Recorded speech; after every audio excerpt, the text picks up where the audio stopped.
Hello everyone, स्वागत है आज के स्पेशल एक्सप्लेनर में। आज हम एक ऐसे टॉपिक को डिकोड करने वाले हैं जो ऑनेस्टली सिर्फ हमारे प्लैनेट के सर्वाइवल के लिए ही नहीं बल्कि आपके कॉम्पिटिटिव एग्जाम्स के पर्सपेक्टिव से भी एब्सोल्युटली क्रूशियल है। The ozone layer. हम इसकी प्रोटेक्शन, इसका डिप्लीशन और इसके ग्लोबल सॉल्यूशंस को एकदम डिटेल में पर बहुत ही एनालिटिकल और स्ट्रक्चर्ड तरीके से समझेंगे। तो चलिए शुरू करते हैं। Okay, let's dive into this. Environmental science एक हाई यील्ड एरिया है, ये तो हम सब जानते हैं, right? But specifically ozone layer depletion से एग्जाम्स में आखिर किस तरह के क्वेश्चंस पूछे जाते हैं, ये एक्सप्लेनर बिल्कुल एक हाई यील्ड स्टडी सेशन की तरह डिजाइन किया गया है। हम डायरेक्टली उन्हीं सोर्सेज और फैक्ट्स पर फोकस करेंगे जो बार बार टेस्ट होते हैं। No fluff, just the important stuff. इस विश्लेषण का एजेंडा बिल्कुल क्लियर और क्रिस्प है। हम इसे 5 स्टेप्स में कवर करेंगे।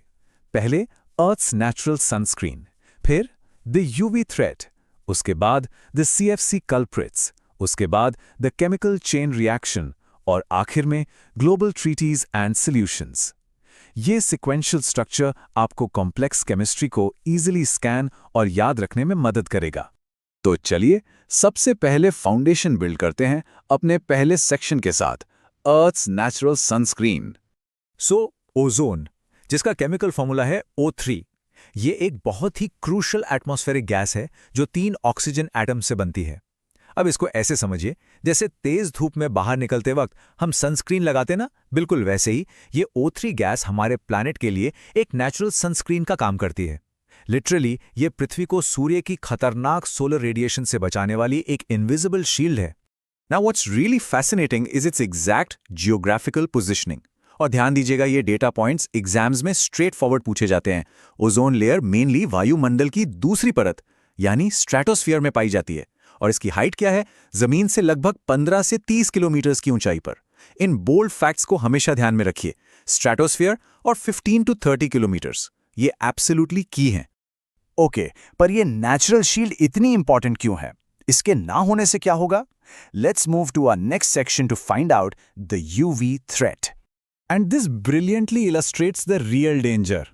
अगर ये सनस्क्रीन हट जाए तो बेसिकली तबाही तय है। सूर्य से आने वाली अनफिल्टर्ड अल्ट्रावायलेट रेज, विशेष रूप से यूवी बी रेडिएशन, अगर सीधे जमीन तक पहुंच जाए तो इसके सिवियर बायोलॉजिकल कॉन्सिक्वेंसेस होते हैं। इंसानों में स्किन कैंसर और कैटरैक्ट्स यानी मोतियाबिंद जैसी खतरनाक हेल्थ रिस्क बढ़ जाते हैं।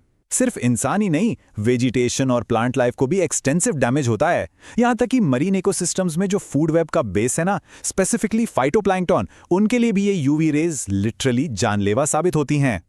तो जब ये शील्ड हमारे सर्वाइवल के लिए इतनी क्रूशियल है तो इसको नुकसान आखिर कौन पहुंचा रहा है? ये एक बड़ी एनवायरमेंटल मिस्ट्री थी जिसे आखिरकार सॉल्व कर लिया गया। Let's look at this human made disruption in our next phase, the CFC culprits. इस मिस्ट्री के पीछे जो सबसे बड़ा कल्प्रिट मिला वो थे क्लोरोफ्लोरोकार्बन्स, सिंपली पुट सीएफसीज।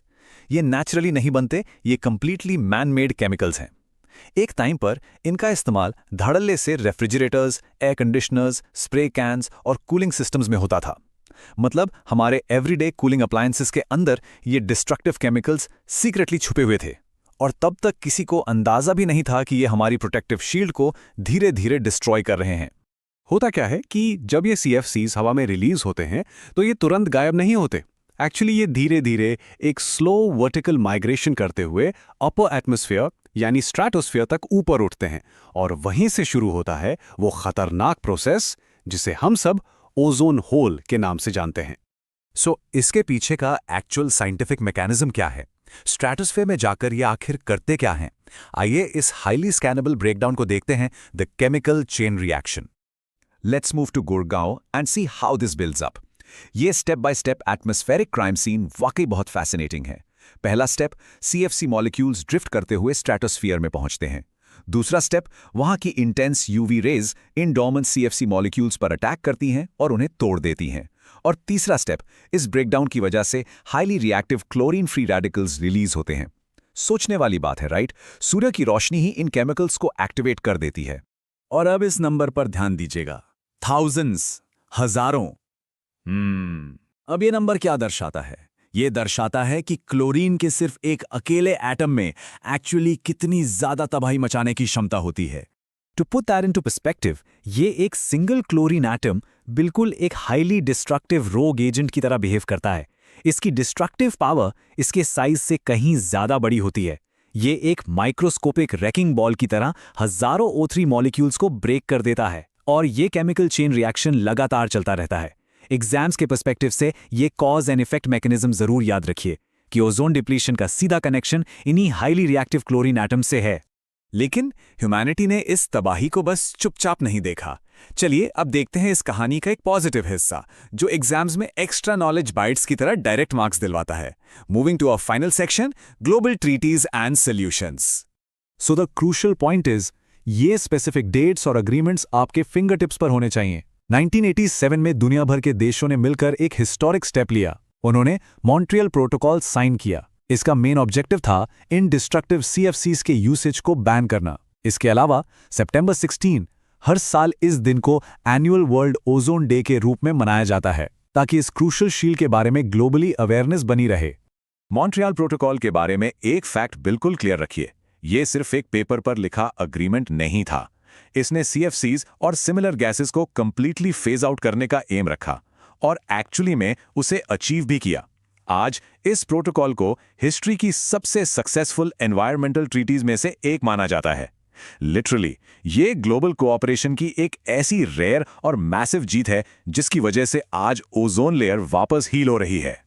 और इस पॉजिटिव नोट के साथ एक बड़ा सवाल उठता है, अगर मॉन्ट्रियल प्रोटोकॉल पूरी दुनिया को यूनाइट करके CFCs को सक्सेसफुली बैन कर सकता है, तो क्या ह्यूमैनिटी इस सक्सेस को आज के कॉम्प्लेक्स क्लाइमेट क्राइसिस जैसे ग्रीन हाउस इफेक्ट और ग्लोबल वार्मिंग को सॉल्व करने के लिए रेप्लिकेट कर सकती है?